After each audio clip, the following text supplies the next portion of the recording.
terjadi membawa pesan, meskipun itu sakit. Saya udah terbiasa di banyak acara yang hadir 1.400, 3 orang, 5 orang. Kadang diundang di satu komunitas, katakanlah sosialita papan atas, hadir mau ke acara itu dandannya lama itu, bawa Hermes, Chanel gitu, Menteng gitu misalnya. Pada saat nyampe ke situ, saya bingung saya mau ngomong apa, belum nyambung gitu. Terus mereka betul-betul tidak mau mendengarkan sebetulnya. Mereka cuma mau kumpul-kumpul, tapi nyatanya saya udah hadir di situ. Nah, dari 50 orang yang hadir, ya sudah, saya sampaikan saja apa yang teralirkan. Setelah itu, pas makan ada 5 orang mendatangi saya. Dalam hati saya, Tuhan, saya datang ke sini ternyata mau ketemu yang 5 orang ini. Yang lain itu cuma hahaha. Tapi saya berdoa akhirnya gara-gara itu. Ini real story, soalnya dulu itu istri ketua partai yang undang. Ya Allah, pertemukan dengan aku orang yang merindukan saja. Karena banyak orang kalau dengarin materi yang saya bawakan, mereka kesannya berat. Terus gimana dong?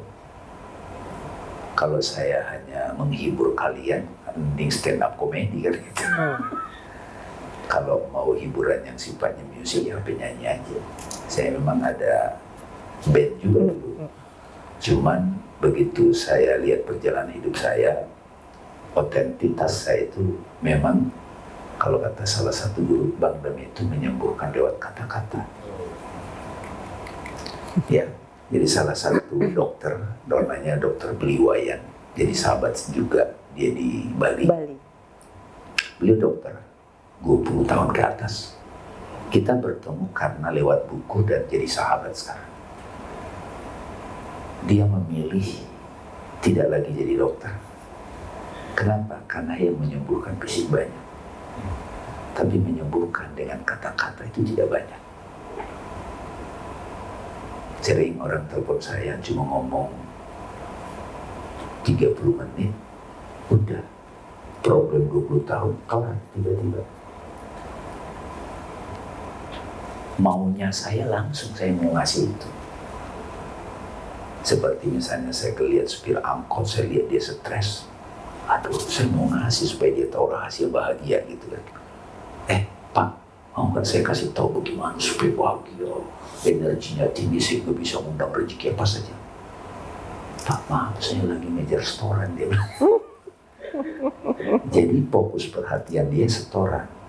Kalau ditarik ke dalam tasawuf, ilah dia itu setoran. Ilah itu kan yang dipentingkan, karena dipentingkan jadi yang disembah, karena jadi yang disembah jadi yang mengatur. Ya sudah, saya nggak bisa ngasih yang ke inti Pak Faiz. Jadi kenapa ini saya kasih pengantar ini? Karena saya mau mengantar ke sini, mengenal diri sejati melalui laku puasa. Judul acara ini kan Life is Beautiful. Pernah nonton film Life is Beautiful? Iya. Yang di Camp Neji itu kan? Itu. Sedih, tapi sebetulnya di situ ada pesan inti. Itu mirip seperti ceritanya Viktor Frankl yang menulis ilmu logoterapi. Di zaman Nazi Jerman dia pernah dipenjara, dia dosen Harvard. Satu-satu dia lihat orang di bawah untuk dibunuh. Tinggal nunggu giliran dong dia. Gimana kalau giliran saya nanti yang akan dibunuh? Di situ batinnya bergejolak, berkecamuk, stres tingkat tinggi. Dalam diam itulah dia menemukan aku yang sejati. aku, bukan tubuh ya, aku tidak bisa tersiksa, terintimidasi oleh situasi apapun. Cuman di situ dia bahasakan karena dia orang barat. Saat saya di penjara itu, saya bersyukur karena cerita ini, pergulatan batin ini akan saya jadikan bahan mengajar saya nanti di Harvard. Tapi di situ dia menemukan makna hidup, itu judul bukunya, Viktor Frankl. Bapak itu bisa search di internet. Viktor Frankl. Jadi dalam situasi tersulit, kita dipaksa, beliau nyebut makna hidup. Saya masuk lebih dalam, menemukan diri kita yang sejati.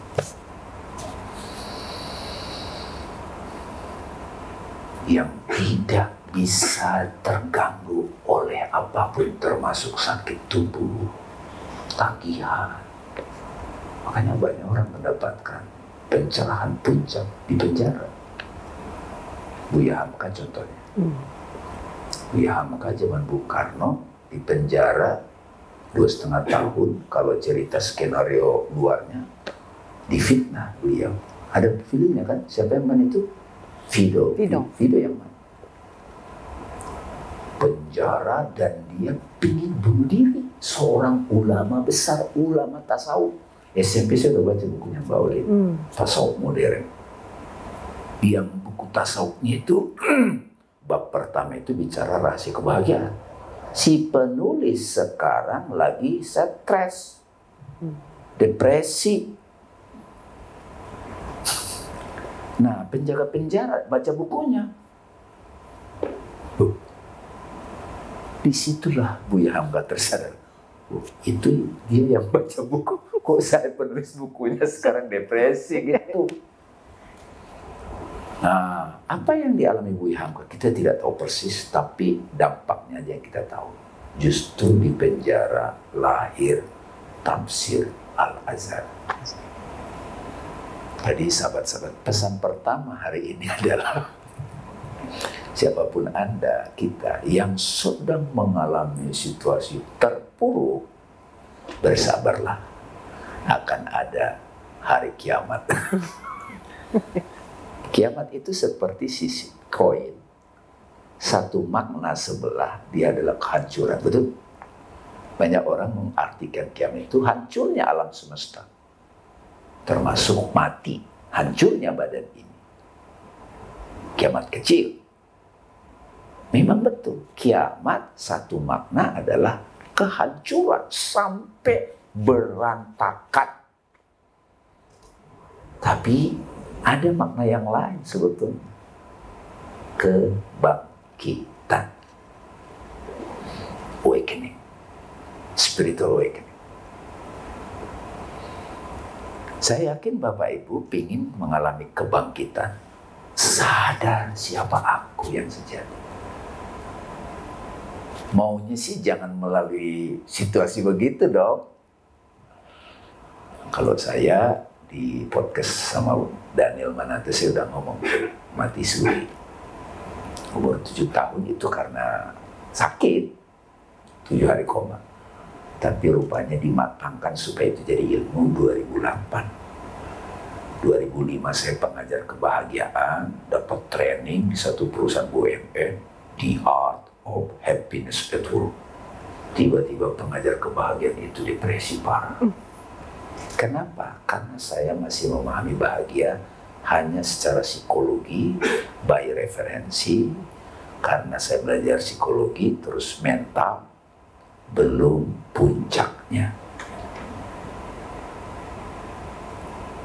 Jadi hati-hati teman-teman yang suka sharing tentang sesuatu, tapi belum jejak. Itu akan dikirim situasi, kalau bahasa religiusnya kan diuji biar matang. Siap-siap ya. Ya Allah, semoga saya jadi orang sabar. Siap-siap. Ya, jadi karena kita tidak mau harus dengan cara begitu, meskipun secara umum begitu Pak. Pak Mustadi, Pak Is. Nah, pada saat seperti itu karena saya udah melewati dan setiap datang situasi yang krisis itu, saya akui saya sakit, tubuh saya tidak kuat, terus pikiran saya berkecamuk, overthinking, khawatir, macam-macam. Tapi di bagian terdalam, entar lagi aku bakal dapat ilham. Langsung diajarkan Tuhan, bukan lewat ustaz, bukan lewat bacaan, tapi langsung. Nah, ini yang belakangan Mbak Ulin, saya di beberapa YouTube, di beberapa teman-teman ikut kajian saya nyebut direct path. Di Al-Quran ada istilah ini bagi yang muslim. Iyyaka na'budu wa iyyaka nasta'in. Itu situasi ketika kita hanya Engkau ya Allah, aku menyembah, hanya kepada Engkau aku minta tolong. Itu lagi situasi sulit loh. Pikiran udah gak bisa mampu mengatasi kan? Nggak ada yang bisa minta tolong Pak. Baru iya karena udah kayak ngesot kita. Nah, pada saat itulah kita total berserah, baru ada suara ihdinas syiratal mustaqim. Kalau terjemahnya kan, tunjuki jalan yang lurus. Saya berikan versi yang lebih terasa. Jalan langsung. Nggak pakai berantakan. Kalau di religious form kan, di hadis, Syiratal Mustaqim itu ya apa ya Nabi? Ngasih taunya gimana ya? Nabi juga sesak dadanya karena ngasih taunya. Karena ini hakikat. Ya seperti rambut dibelah 7. Yang membentang dari neraka menuju surga. Rambut dibelah 7, gimana ngelewatinya? Tipis banget. Karena dulu saya dengar dari Ustadz, saya berimajinasi itu titik keseimbangan kayak, wah di neraka, Syiratal Mustaqim itu jatuh lagi. Kayaknya jatuh semua deh kita kalau ngelewatin itu. Nah belakangan setelah belajar hakikat, praktik meditasi, zikir, wirid, temu guru-guru yang terhormat. Oh jalan yang lurus itu ternyata dikasih kunci. Siratal ladzina an'amta alaihim. Jalan mereka yang telah happy dalam situasi apapun. Ghairil maghdubi, bukan jalan yang dimurkai. Siapa itu? Sok bisa. Oh ini orang yang gak percaya itu. Oh saya bisa. Kalau zaman sekarang Elon Musk atau siapa itu Yesus. Jadi orang, dan kalau dalam tradisi suka disebutkan keyahudian,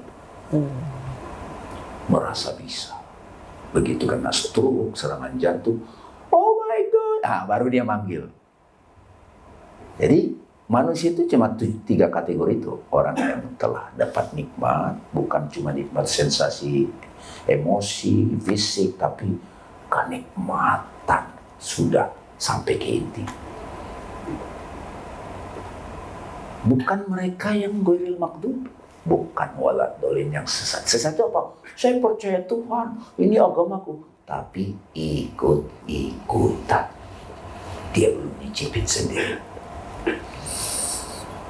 Jadi waladhdallin itu bukan kamu belum beragama, bukan. Kita kalau masih beragamanya ikut-ikutan taklid buta, suka sesat gak?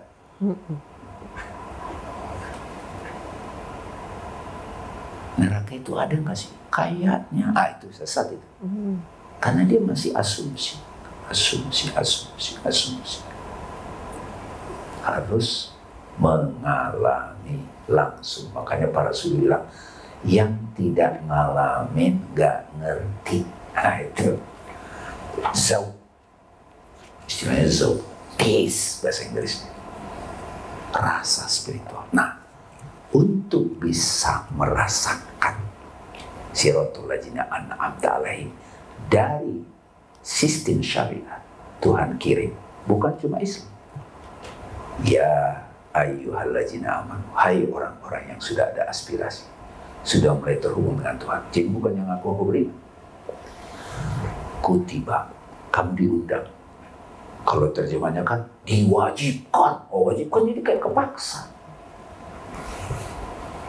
sudah waktunya kamu dapat pencerahan ini. Puasa. Tapi puasa yang kita tuh selama ini awam karena keturunan. Ikut-ikutan. Satu Ramadan sampai akhir. Tadarusan, tarawih, semua sumbang. Begitu hari pertama Lebaran, kemarin 30 bisa nahan makan. Begitu Lebaran, dosis. Koper. Koper. Bubar semua Pak puasanya. Boro-boro menemukan jati diri. Kalau secara prinsip itu, mereka yang puasanya benar, itu udah kembali ke fitrah. Dia tahu rahasia bahagia. Nggak perlu apa-apa untuk bahagia itu.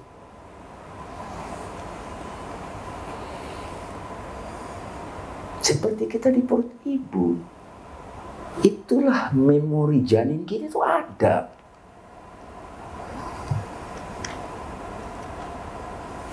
Nggak terlalu dalam? Enggak ya? Masih nyambung kan? Nyambung. Sudah ada pengantarnya sebenarnya. Nyambung. Jadi saya selalu kayak kemarin kontemplasi Al-Quran kita habis subuh, itu rame juga tuh yang hadir online. Itu bahas Alam Nasr versi Ibnu Arabi. Itu Alam Nasr kan, fa inna ma'al usri inna kan, bersama sulit itu ada kemudahan. Ada solusi. Kalau terjemahan, di balik kesulitan bersama, ingat ya, di balik bersama kesulitan itu selalu ada di situ jalan keluar. Itulah Shirathul Mustaqim.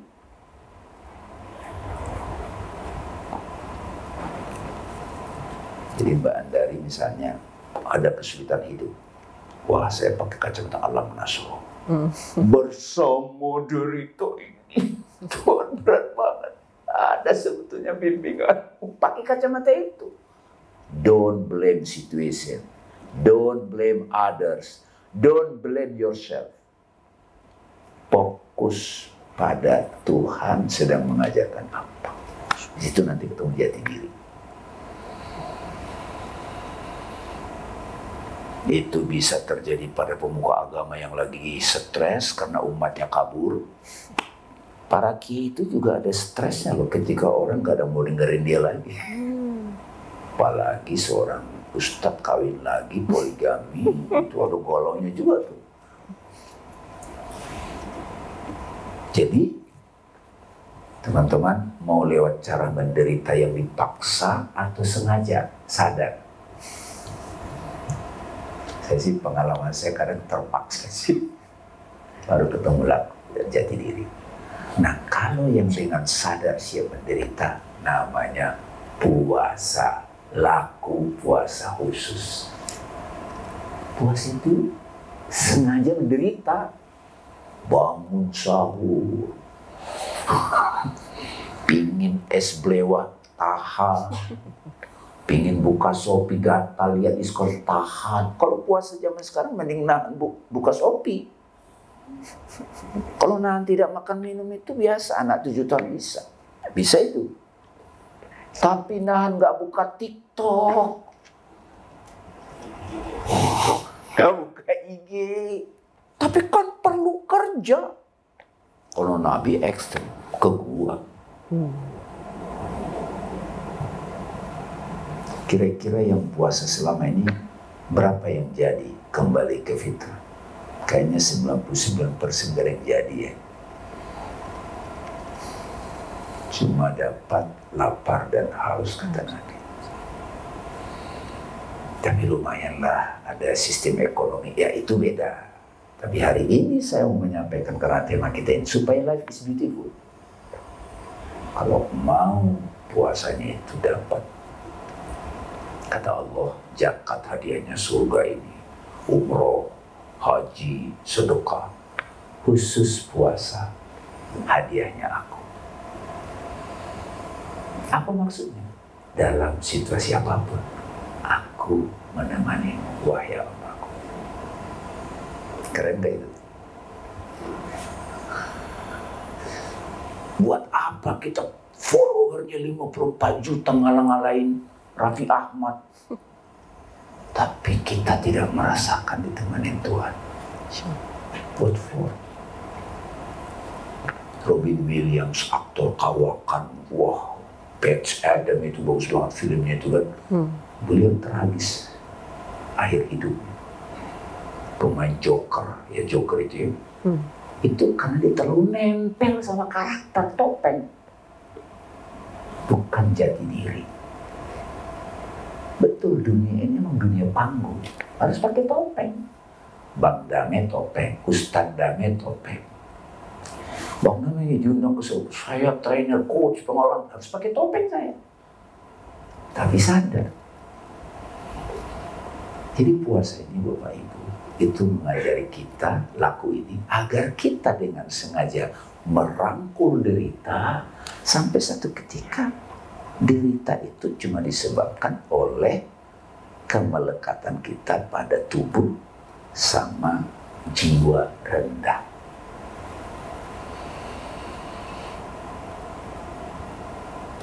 Jadi Nabi Muhammad oleh-olehnya waktu di Gua Hiro itu adalah bertapa beliau di situ menyendiri. Beliau jadi tahu membaca setiap apapun dengan nama Rob. Iqra bismi Rob. Kalau membaca dengan mata, saya buka mata, oh saya lihat bentuk, saya lihat warna. Tapi kalau cahaya nggak ada, mata nggak berfungsi. Mata ini nggak ada cahaya, mata berfungsi nggak mampu. Tapi pelihat di balik mata berfungsi Pak.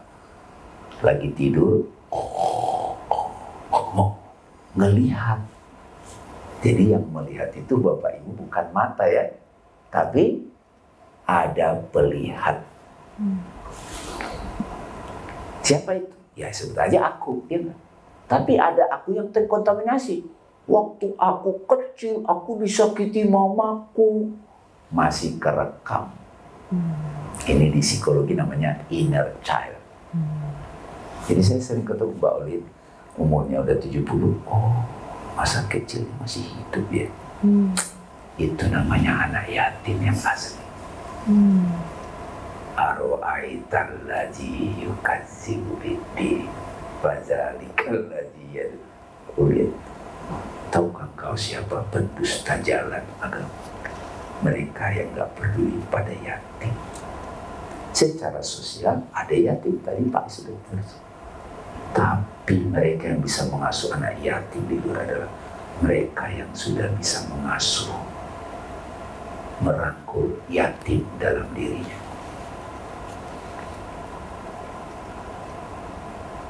Oh saya ditinggal, saya merasa kesepian. Suka dengar nggak suara itu dia? Makanya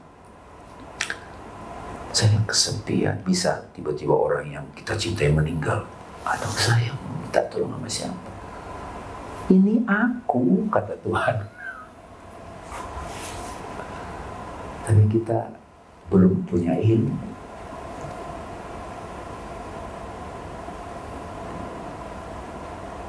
Ya, ini saya ngomong ngalir dulu, Bapak. Mudah-mudahan mulai dapat. Jadi intinya puasa itu ya mengenal diri sejati. Mereka puasa. Aku jadi tahu who am I, siapa aku. Para filosof udah itu, psikolog ini sengaja mau saya pamerin buku bagus. Sufi Psychology. Itu Robert Fraser. Dia akhirnya jadi sufi. Dia ambil perspektif tasawuf.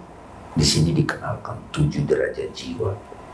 Nafsu amaro, nafsu lawama, nafsu mulhama, nafsu mutmainnah, nafsu rodiyah, nafsu mardiyah, nafsu kamilah. Nafsu amaro itu ngotot, pokoknya harus, gak bisa. Jadi benci, dendam, kesal, serakah itu nafsu amaro. Nafsu lawama, jiwa yang mencela dirinya. Kok aku gini amat sih? Ibu yang benar gak sih gue? Post power syndrome itu nafsu lawama. Tadinya punya power, amarahnya gede, ngatur ini, ngatur itu. Begitu udah gak punya kekuasaan, aduh, Nah, mulai galau parah itu lawama. Ya, itu semua kita ngalami. Nafsu mulhama adalah ketika siapa aku? Kita badannya casing ya. Kita udah dapat ya, badan ini bukan aku sejati. Ini casing. Kalau aku sejati sebenarnya gampang, roh. Aku tiupkan rohku. Nah, di bulan puasa itu kita akrab dengan roh itu.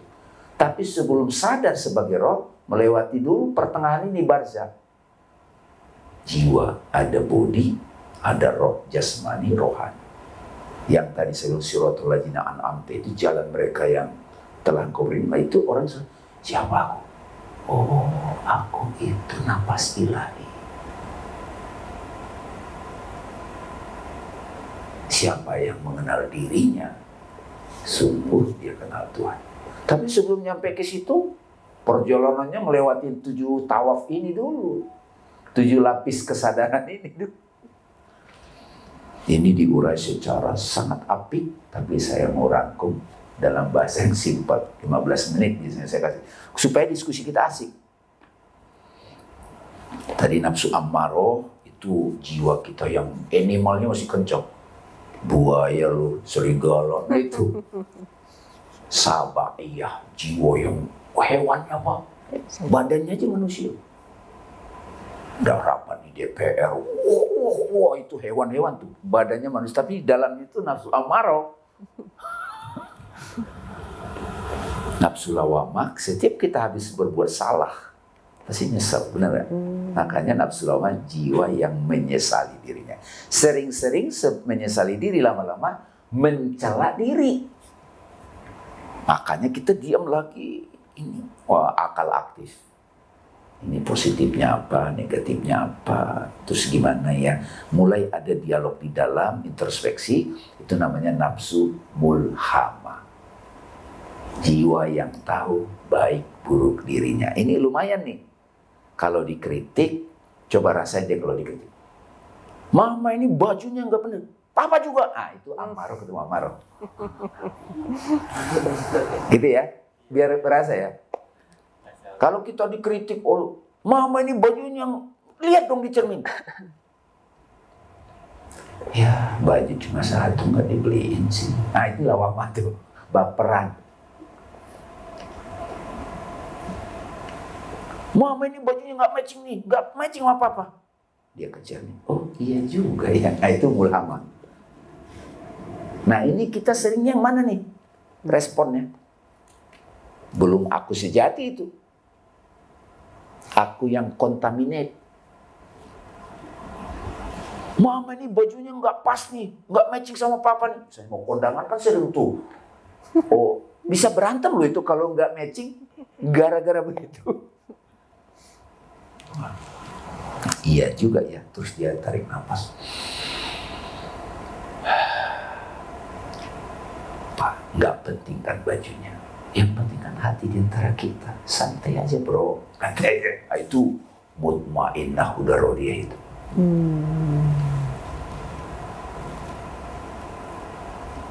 Jadi mutmainnah itu pada saat kita sudah berupaya mencari solusi, tidak ada jalan keluar, sadar lemahnya kita mengakuinya, Tuhan aku pasrah padamu. Nah itu sudah gunanya prayer. Begitu kita berserah, nah di situ langsung state of soul kita itu transform jadi mutmainnah. Semudah itu. Tapi begitu lalai dikit, tapi kok, nah itu turun lagi. Jadi gitu aja bolak-balik kita. Nah, supaya kita stay di mutmainnah, perlu nahan diri. Itu adalah aku puasa.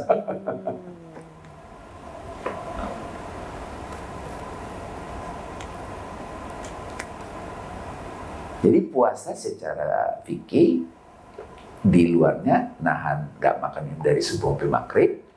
Tapi kalau secara khusus laku 30 hari kita janji ngelola itu.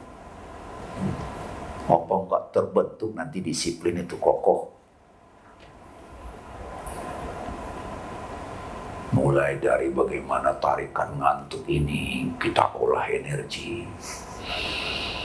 Mulai dari emosi lagi buka puasa macet sana macet sini. Ini jiwa mutmain itu. Berusahalah agar dia tersenyum. Oh, berusahalah agar dia tersenyum. Jadi kalau udah ketemu Tuhan yang di dalam diri itu, hidup itu jadi ini Pak, life is beautiful.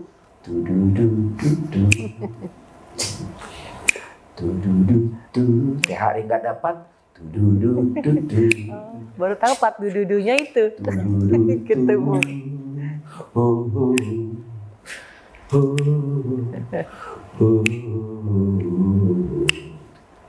Lagi sakit. Tuhan ingatin saya, emang saya bebal banget harus kasih sakit sih. Orang itu kan harus kasih sakit, terlalu bebal pikirannya itu. Dikasih tanda lewat tubuh. Oh itu kan advance tuh, kalau sudah bisa lagi sakit, dipanggil KPK. Ya ini memang karma yang harus jalannya, ya sudah gimana lagi. Makanya salah satu buah orang yang sudah kenal jati diri, acceptance terhadap apa-apa. Bukan putus asa ya, bukan fatalistik. Udah terjadi perang batin. Buya Hamka mulai bisa nulis tafsir Al-Ajar setelah mulai dialog pertempuran batin. Beliau accept, oke, aku jalani. Jadi Islam itu total submission, itu sebetulnya itu. Nah, OTW ke sananya itu, makanya hai orang beriman, si diundang kamu sekarang puasa, sebagaimana orang terdahulu juga diajarin, ya la'allakum tattaqun. So, mudah-mudahan ya kamu bertakwa, kayaknya kebanyakan nggak berhasil. Beda dengan zalikal kitab la raiba fihi hudal lil muttaqin. Itu pengetahuan, tidak ada keraguan pada petunjuk bagi mereka yang telah bertakwa. Muttaqin sama tatakun beda tuh. Tatakun itu masih OTW. Proses terus gitu. Makanya ini penting mengenalkan inti puasa itu sebetulnya ini. Kalau Imam Al-Ghazali puasa awam, nah yang saya sobat share ini mengenal diri sejati melalui laku puasa. Ini puasa khusus. Kita gunakan kalender Ramadan untuk praktek ini. Boleh nggak di luar kalender Ramadan? Boleh. Manusia itu kan harus ada tanda ya, hilal kan. Hilal itu anak bulan kalau secara kosmologi.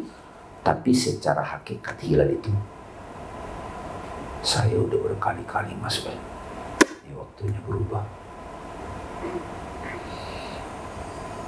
Makanya saya selalu sarankan orang kalau proses puasa khusus itu nulis jurnal. Gini. Saya nulis nih buat tulis tangan. Bagus banget tulisannya. Akhirnya jadi buku Iqra. Tepuk tangan buat semuanya. Jadi ini soalnya termasuk kategori harganya mahal bukunya, cuman ya udahlah.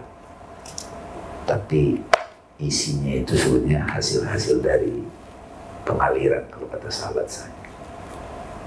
Tesis saya malah nggak saya terbitin karena itu tujuannya akademis. Malas saya baca tesis. Yang ini Mbak Haidar. Tapi beliau dicoret-coret loh. Sayang banget loh tentang hipnologi kan. Kepemimpinan visioner dalam perspektif metafisika hipnologi. Karena ngajar leadership. Tapi itu akademis. Makanya nggak terusin doktornya. Inginnya menulis tentang sufi hipnologi dan Adi Sankara. Ya udah tulis saja, nggak harus pakai akademis. Yang penting aliran. Karena itu yang abadi. Kalau akademis kan referensinya mana, ini mana. Padahal ininya belum ngalir gitu. Nah kalau buku Iqra ini tulis ngalir gitu. Jadi beda gitu. Ya teman-teman mau yang mana nih gitu. Jadi Bapak Ibu, laku puasa ini membantu kita mengenal diri. Ya tadi udah di ini ya. Aku amaro, nafsu amaro, jiwa amaro. Jiwa amaro kalau menggunakan memori, dia akan selalu teringat kemarahan di masa lalu, ke bawah nempel. Ya, rasionya amaro, akal-akalan itu. Kalau nafsu lawamak, ingat-ingat masa lalu, itu jadi galau, parah. Kalau nafsu mulhama, ingat masa lalu, apa ya pelajarannya? Ya, dia selalu introspeksi. Kalau nafsu mutmainnah, dia menenangkan diri, begitu dapat petunjuk baru ridho. Ya ayat Tuhan nafsu mutmainnah, wahai jiwa yang tenang, irji'i ila rabbiki radiyatan mardiyah, kembalilah pada Tuhanmu dengan ridho. Jadi di sini ada kunci dalam mutmainnah itu, kita kembali ke Tuhan, pasrah itu. Nah, dalam pasrah itulah kita menemukan petunjuk. Oh, ini maksudnya kejadian kemarin, ya Allah. Jadi ridho, Pak. Tujuan beragama, tujuan beribadah, Pak, mengharapkan ridho. Kalau sudah ridho, Bu, udah ketemu jati diri. Nah, setelah ridho, sudah berdamai dengan diri sendiri, ingat masa lalu, ingat mantan, santai aja. Kalau masih amarah, ada mantan. Jadi kalau reunian ada mantan di situ, datang lagi dia. Kenapa sih dia datang? Dia masih ngoceh nih, belum move on.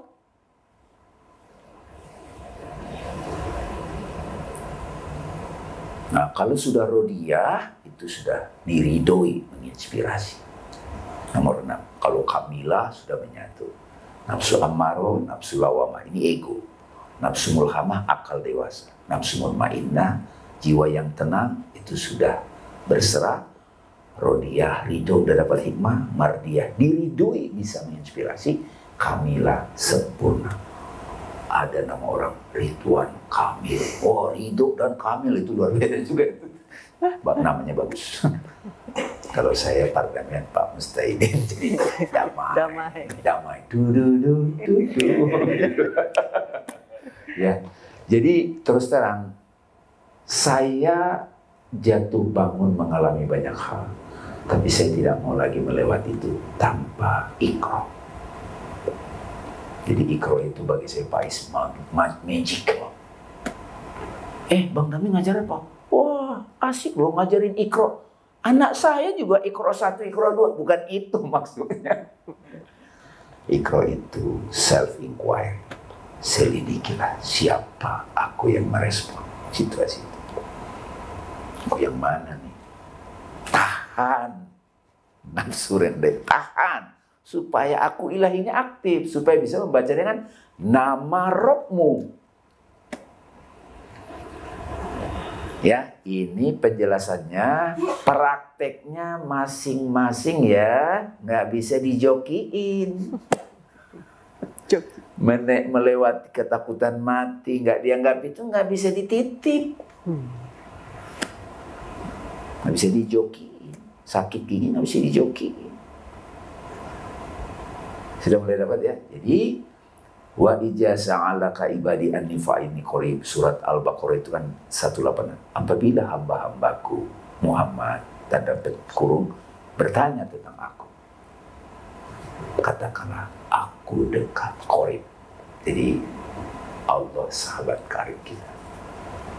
Qarib dari kata qoroba, kurban, sacrifice your ego.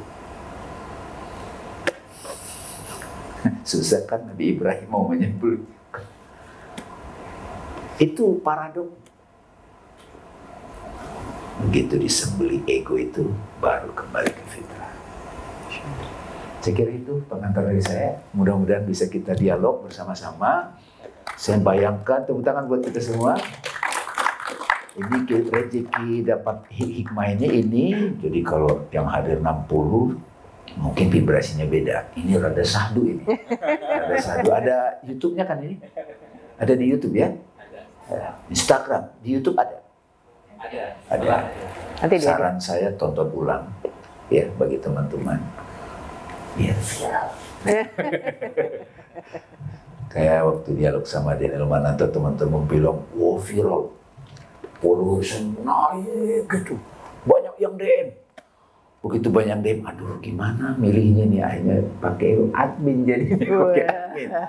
www.bangdame.com, langsung di situ siapa yang mau praktek ikro udah isi formnya, temanya apa, relationship, tentang spiritual, pengembangan diri, udah jadi begitu, diatur. Ya, Akhirnya gara-garanya begitu, bukan apa-apa. Soalnya jawabnya sendiri susah juga. Ya mau nggak mau jadinya error. Tetapi saya tetap melihat kalau ada form masuk, saya tanya dulu hati saya. Oh ini oke. Ini sedain waktu deh. Kadang-kadang ini kirim YouTube ini. Gitu. Makanya YouTube ini penting nih. Karena badannya cuma satu kan. Jadi bisa saja dia nonton YouTube saya udah kelar. Kalau masih bingung bisa ketemu. Dan Tuhan akan atur waktunya, termasuk pertemuan hari ini. Kita berjumpa. Makasih, tepuk tangan buat kita semua ya. Silakan. Masya Allah, luar biasa.